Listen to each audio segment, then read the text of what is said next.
Hey friends, it's Jessica from Three Rivers Homestead, and I have an extra video for you this week. Today we are doing our first Azure Standard pickup since I think November of last year.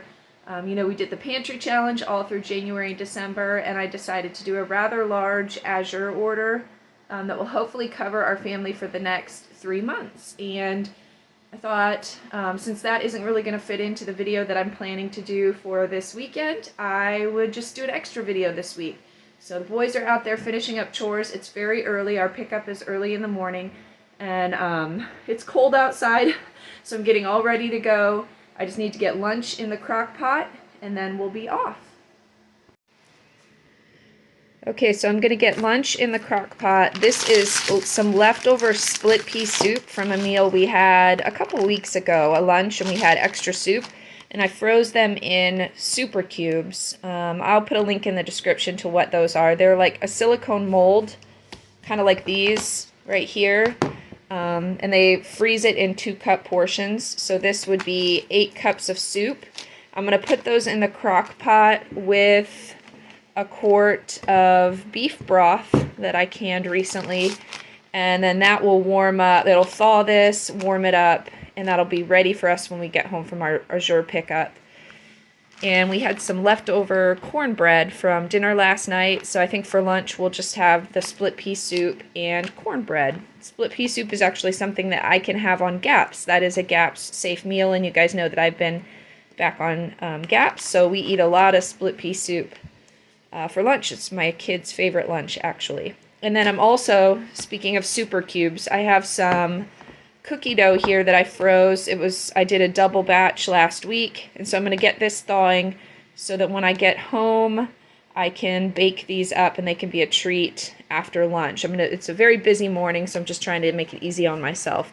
It freezes in these little perfect cubes of cookie dough so that I can just bake them, and I'll have perfect little cookies that will take no time at all. So we got to make it as easy as possible on Azure pickup day. Right, Gabe? Yeah. All right, let's get this in the crock pot. All right, so there we go. That extra broth will just help keep this from getting, I guess, too dry. Sometimes when you freeze it, adding some extra liquid just kind of helps with the reheating process, and then it'll help bulk this up a little bit because 8 cups isn't enough for our family. What I'll probably do is when I get home, I'll add some frozen peas to this, and that'll bulk it up even more. So, all right, we're going to get this plugged in and get ready to go. All right, and everybody has eaten, and we are ready to go. You guys ready to go pick up Azure? Yeah. We're a homeschool family, so we're not used to getting up and getting everybody ready and getting out the door extremely early. So these these mornings are always like a test for me, but we did it, and now we're going to hit the road and pick up our food. All right, guys, let's go. We had a great trip picking up our food, and I got to meet several of my subscribers here. It was so wonderful to meet a few of you, and it was just a great trip. So we got home, and the big boys got everything all unloaded for me, and now I guess I'll take you through everything that we got in this month's haul. Okay, we'll just start down here. So first thing I got was 25 pounds of whole yellow corn. This I got to make my corn flour and cornmeal for things like cornbread, and we are almost out of corn. It's been over a year since we bought it, so I needed to fill that bucket back up. This was one of my largest purchases. I got 1, 2, 3, 4, 5. So 5 50-pound bags, so 250 pounds of soft white wheat berries. And I know that sounds excessive, but I'm trying to get us through the next 3 to 4 months. And I'm not buying, I'm kind of making a goal to not buy pre-ground flour anymore. We're going to be grinding our own. And we make a lot of things like pancakes and muffins and soft breads. And so one of these 50-pound bags doesn't go very far for us here in our house. So I'm going to be storing this up in Mylar to keep it as fresh as possible, and I'll kind of show you how I'm going to do that here in a little bit. So that was the bulk of my purchase. And then I got, what is this? 25 pounds of organic rolled oats. We are really low on oats, so just needed to refill that. We got 25 pounds of white rice, organic white rice. And then this over here, I believe, is 50 pounds of hard white wheat. We typically do hard red wheat for our breads. If you remember from my last video, I was saying that hard wheat berries are best for bread because of the gluten content. These soft wheat berries are best for other types of baking, you know, things like pancakes and muffins and pastries. And I already have probably 75 to 80 pounds of hard wheat berries in storage. So I only got a little more because we just haven't been making a lot of bread. And so we're just going to see if that will get us through 3 to 4 months. And if not, we'll reevaluate for our next big stock up. All right, now for all of the little things over here. This is cacao powder. There is a difference between cocoa powder and cacao powder. Cacao is kind of the more raw form that hasn't gone through, there's like a heating and an alkalization process, some chemicals that are sometimes added to cocoa powder. So in terms of nutrition, the raw organic cacao powder is definitely your best bet. And then we got our cinnamon here. Just needed to restock up on that. We got paprika, and we use paprika a lot in making taco seasoning, so that is why I needed to stock up on that. I had thought that I had purchased cumin for the same reason, and I'm not seeing it here, so I think I might actually be missing a box. We'll have to see. Okay, this is a veggie and herb mix that I use to make vegetable dip, and since we're heading into gardening season when we're going to have a lot of raw veggies, Adam loves it if I just make homemade mayonnaise and I water it down a little bit and I sprinkle in some of this herb mix, and it makes a wonderful dairy-free veggie dip in lieu of something like a ranch dressing or another dairy-based dressing. So that is why I got that. We're heading into the warm weather raw veggie season, and I just needed to be stocked up. That's also why I stocked up on this. I got 2 pounds of Montreal steak seasoning. This is what we like to season our steaks and our pork chops. Pretty much anything we're grilling out, we sprinkle this on top of. It's just our favorite type of seasoning, and I needed to get ready for grilling season as the weather warms up. We got this 5-gallon of the dish soap. It's a fragrance-free Azure brand dish soap. I keep a bucket of this under my kitchen sink, and then I just fill up a smaller container as needed, and I really like this. Azure used to sell, what was the name of it? It was a bio something brand. I forget what it was called, and they stopped selling it and replaced it with their own brand, and I love it just as much. The only thing I don't like about this is the container size. I prefer when it used to come in a 5-gallon bucket that could be reused. I don't like this container, but otherwise I love the soap. All right, over here we just got some whole peppercorns. I've been making a lot of broth, and I often add peppercorns, and we're getting low on that, so that's just another restock. Sushi rice. I'm planning to make sushi here in the future, and we do not have sushi rice in the house. And Azure is the only place that I can find organic sushi rice. They don't sell it anywhere locally, so I went ahead and picked up a package of that. Back here, what is this, 5 pounds of organic raisins, just snacks for the kids. That won't last very long. And then 5 pounds of great northern beans. I'm going to do a batch of beans for canning, and I just needed 5 pounds for that purpose because these great northern beans are one of the types of beans that I can eat on my GAPS diet that I'm on. There are very few beans that I can eat, and that is one of them. Okay, arrowroot powder. This is just what I like to use in a lot of my canning, like my pie filling recipes, other things when I need to thicken things for gravy. I've used arrowroot powder in the past when I was trying to make them gluten-free, and it's just a habit. I enjoy the arrowroot powder in lieu of using things like cornstarch. So that is what that is for. Beef gelatin, you guys know that I make a lot of Jell-O. So And then my homemade marshmallow fluff. That is what I use the beef gelatin for. So 5 pounds of that. Once again, preparing for the warm weather and canning season, I got a new 1 pound package of my favorite pectin. This is Pomona's pectin. Pomona's is different from other types of pectin in that you can use very little sugar. So some recipes might call for like 8 cups of sugar in a canning recipe, and you can only use like 1 cup of sugar with Pomona's and get the same result. So that's why I like this. But pectin is one of those things that doesn't store well. So you need to use it all in a year. If you try to use old pectin, you don't get a good set on your jelly. So that's why I always stock up at the beginning of every year so that I have fresh pectin for my canning. Here we have 10 pounds of spaghetti. In the past, I've always bought that Tinkyata brand rice spaghetti. You guys know I love that. That's my favorite gluten-free. But I am going grain-free for the time being, and so the rest of my family can have gluten. So I just got 10 pounds of regular spaghetti because it is cheaper than purchasing rice spaghetti. And since I'm not eating it, it doesn't really matter. I would like to get into making more of my own pastas, but I just know with gardening season coming up, that's probably not going to be happening. So I needed to have some spaghetti in the house just for quick, convenient meals, because spaghetti is one of my go-to quick meals for the family. Okay, I got 10 pounds here of masa flour for making my homemade tortillas. I've talked about making my own masa. I have all of the ingredients, including this right here that I'll talk about in a second. To make masa, it's just I haven't had the time to research how to do it and do it yet, and I know in the coming months that's not going to be a priority of mine.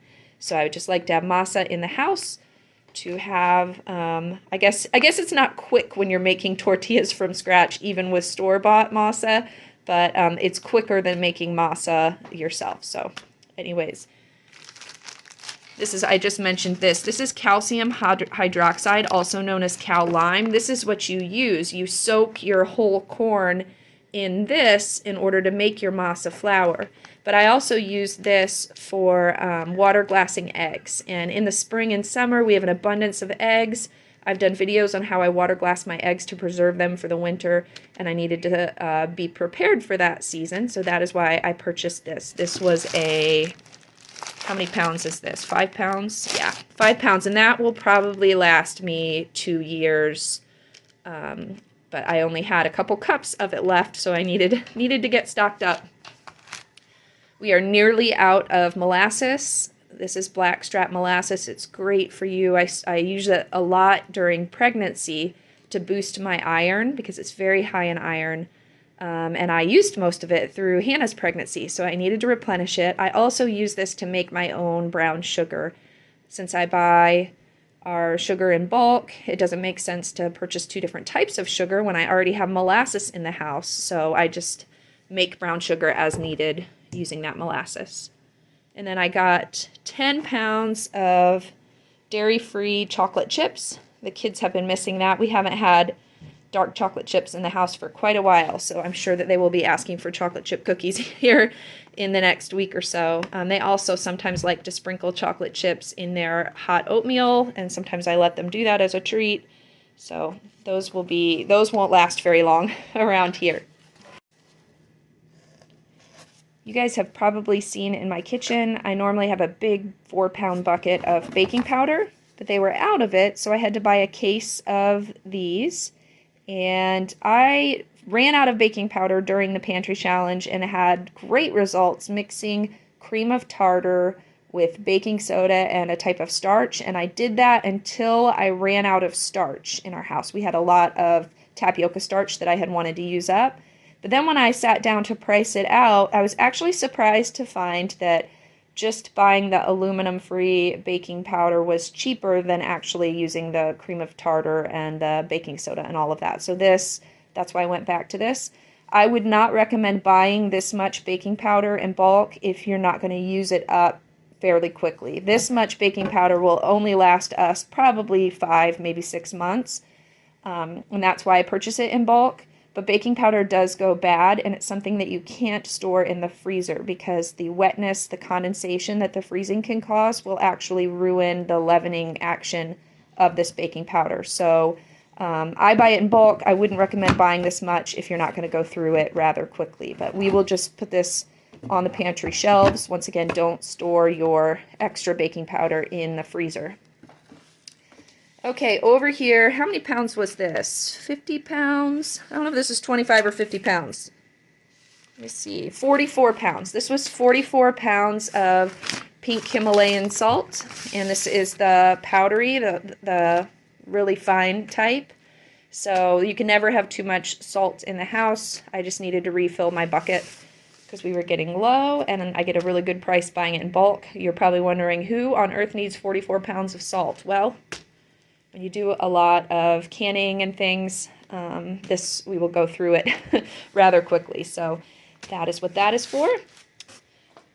And then finally, we have 50 pounds of organic potatoes. And we're reaching the warmer weather months where we eat less potatoes. Through the winter, we have potatoes almost with every meal, or at least once a day, whether it's in a breakfast, lunch, or dinner. But this 50 pounds should get us through to the summer. And then we rarely eat a lot of potatoes in the summer unless we're making like French fries to go with our grilled meats. So I think that is it. I feel like I'm missing a box, but I'm going to have to go look in the car and see.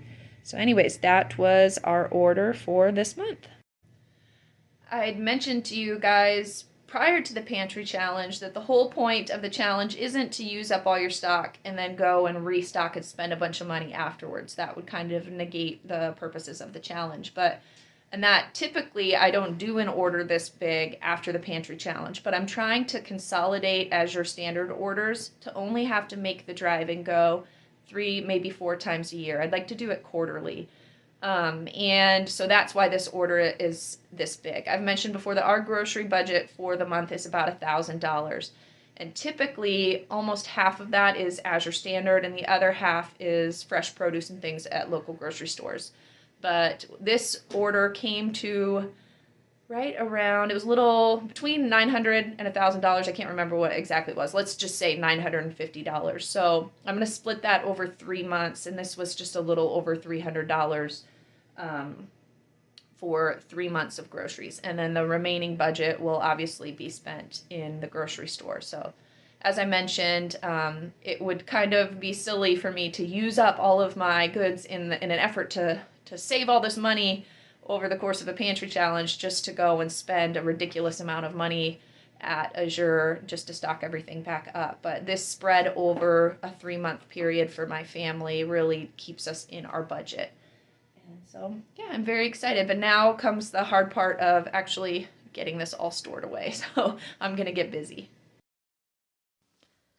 As I mentioned, this is the worst part of it all. This is the hard part, getting all of those bags of grain put away. And so I find that both 25-pound and 50-pound bags of grain work really well in 5-gallon buckets. Now, the amount of grain that can fit in the bucket, it's going to depend on the type. For example, oats are a lot lighter than something like a wheat berry. So 25 pounds of oats, it might take 2 5-gallon buckets to fit that amount of grain in buckets. Whereas because the wheat berries are much more dense, I can fit about 50 pounds of wheat berries in 1 5-gallon bucket with maybe a little bit of overflow that I put in a glass jar. And so that's what we're doing here. I'm just taking all of the various bags. The little boys were very eager to help me, but obviously you make lots of messes when little ones are helping you, and so they're sweeping up as we go.